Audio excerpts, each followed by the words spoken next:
Welcome to our executive interview series at Cyber Talks presented by CyberScoop. I'm Wyatt Cash, and we're here with Jeff Hunt, Global Operations Branch Chief at the DOD Cyber Crime Center. Jeff, thank you very much for joining us. Oh, thank you for having me. I'd like to start by asking, how has the increased reliance on cloud services made real-time cybersecurity and threat detection easier or harder at your organization? Realistically, the challenge is that it displaces some of the awareness and some of the hands-onness of the actual information owner from where the information is. So traditionally, when we learn about cybersecurity, we learn about how we're going to deal with risk. One of those avenues that is presented is the idea of transferring that risk. I'm going to hire out a third party to handle all these services for me, keep everything up and running, and the risk belongs to them. But that's not really an approach that's feasible when we deal with, let's say, national security information, because it's not as simple as having financial coverage for if something goes wrong. Now we've got an actual national security implication if something goes wrong. So the information owner who understands what that information is, how sensitive it is, how it needs to be protected, they really need to have hands-on awareness of what's going on and who's communicating with it. So this doesn't mean that they can't use cloud services, but it means they really have to have extra planning and extra steps in order to understand what their access and what their auditing ability is going to be. It's not enough to sort of fire and forget with that cloud service provider. Makes a lot of sense.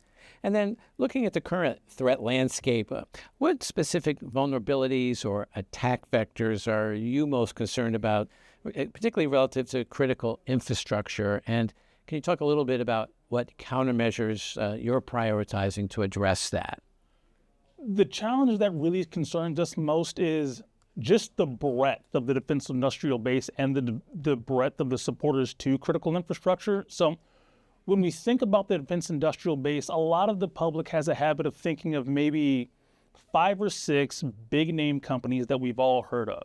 And the reality is that there's thousands and thousands of companies that play a role in the defense industrial base, because the things that the defense industry needs to function are just so broad and so varied that it takes thousands of companies to fill all those needs. And as a matter of national security and economic security, that's a good thing. We want to actually distribute that workload because it provides us resiliency. But it also provides a lot of challenges in terms of making sure that everybody is updated, making sure that everybody is meeting the standards and the best practices for cybersecurity, because you've got so many different touch points you have to reach out to. So one of the things that we do that, and DC3 specifically tries to engage in, that really helps address that problem, is proactive engagement with the defense industrial base, especially some of these smaller companies that maybe are younger, less mature, less well-resourced, and have a harder time being able to, sort of meet those highest standards. And what's important is that it's not so much a matter of issuing guidance and then publishing that guidance and expecting all the different members of that defense industrial base to sort of fend for themselves to meet that guidance.